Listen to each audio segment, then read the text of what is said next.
The studio lights felt hotter than usual that morning, casting a bright, almost blinding glow across the polished set. The familiar theme music faded, and the cameras rolled smoothly as the hosts welcomed viewers with their usual energy. Everything appeared normal on the surface, but there was an undercurrent, something subtle, yet tense that lingered in the air.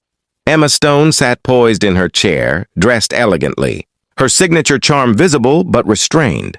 Across from her, Savannah Guthrie maintained her professional smile, shuffling her notes with practiced ease. The segment was supposed to be lighthearted, promotion for Emma's latest project, sprinkled with casual conversation. At least that's how it began. Savannah opened with a warm introduction, praising Emma's recent success and versatility as an actress. Emma responded graciously, thanking her and sharing a few insights about her role. The exchange started smoothly, with both women exchanging polite smiles and laughter. The audience, both in studio and at home, settled in for what seemed like another engaging celebrity interview. But then the tone shifted. Slowly at first, almost imperceptibly, Savannah steered the conversation toward a more personal angle, bringing up a recent controversy tied to Emma's comments in another interview. It was a subtle pivot, but noticeable. Emma's smile tightened just slightly, though she remained composed. "Well, there's been a lot of discussion online about what you said last week," Savannah began carefully, her voice still calm but probing. "Some people felt it came across as dismissive. Do you want to clarify that?" Emma paused for a fraction of a second, a beat long enough to register. She leaned forward slightly, her eyes sharpening. "I think context matters," Emma replied, her tone measured but firm. "What I said was taken out of a longer conversation.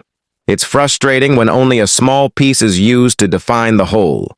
Savannah nodded but didn't move on. Instead, she pressed further. "Of course," she said, "but do you understand why some viewers felt hurt by it?" That was the moment the energy in the room shifted more noticeably. Emma's posture stiffened.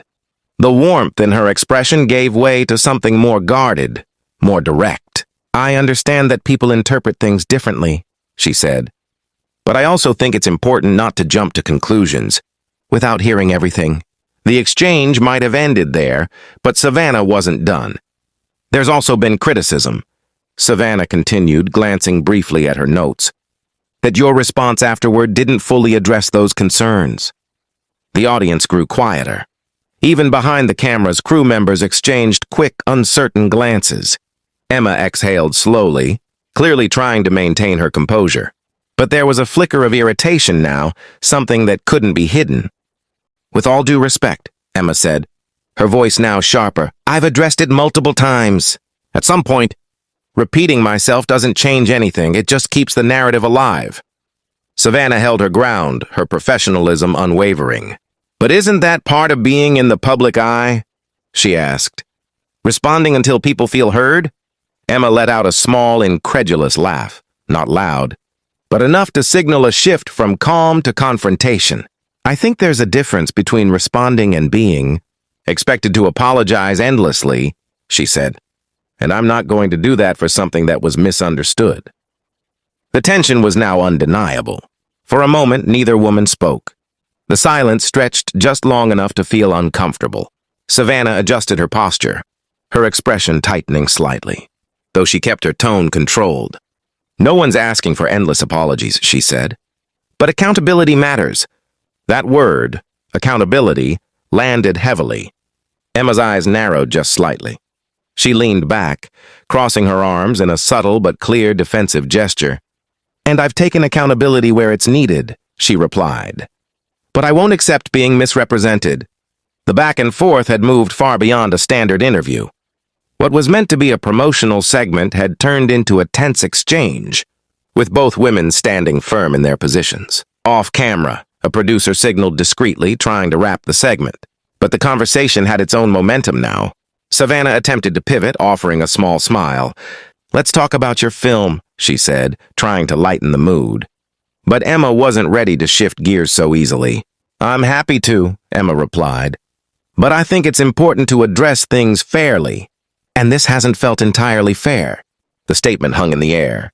For a split second, the polished, controlled environment of live television cracked just enough to reveal the raw tension underneath. Savannah nodded slowly, her expression now more serious. "That's not the intention," she said. "We aim to ask honest questions." "And I've given honest answers," Emma shot back, her voice calm but firm. Another pause. "Longer this time?" The producers made the call. The camera angle shifted abruptly, cutting to a wider shot. The co-host attempted to interject with a neutral comment, but the energy had already shifted too far. Within moments, the segment was cut short. The show transitioned to an unscheduled break, the music rising slightly louder than usual, almost as if trying to cover the lingering tension. Behind the scenes, the atmosphere was just as strained. Emma stood up, her composure intact but her expression clearly frustrated. She exchanged a few quiet words with a producer, her gestures controlled but firm. Savannah remained seated for a moment longer, gathering her notes, her face composed but thoughtful. There was no shouting, no dramatic outburst, but the clash had been unmistakable. By the time the show returned from break, Emma was no longer on set. The hosts resumed the program with professional smiles, briefly acknowledging the interruption before moving on. But viewers had already noticed. Clips of the exchange began circulating almost immediately, dissected frame by frame across social media. Some praised Emma for standing her ground, calling her response honest and justified. Others sided with Savannah, arguing that tough questions are part of the job. Within hours, the moment became one of the most talked-about daytime TV incidents of the week. Backstage, sources described the aftermath as tense but controlled. There were discussions, quiet conversations, and attempts to smooth things over, but the impact had already been made. For Emma, it was another reminder of how quickly narratives can spiral. For Savannah, it reinforced the delicate balance between journalism and sensitivity. And for viewers, it was a rare glimpse behind the polished surface of live television, a moment where authenticity, tension, and emotion collided in real time. By the end of the day, the story had taken on a life of its own. But for those who witnessed it live, one thing remained clear. What started as a routine interview had turned into something far more real and far more unforgettable.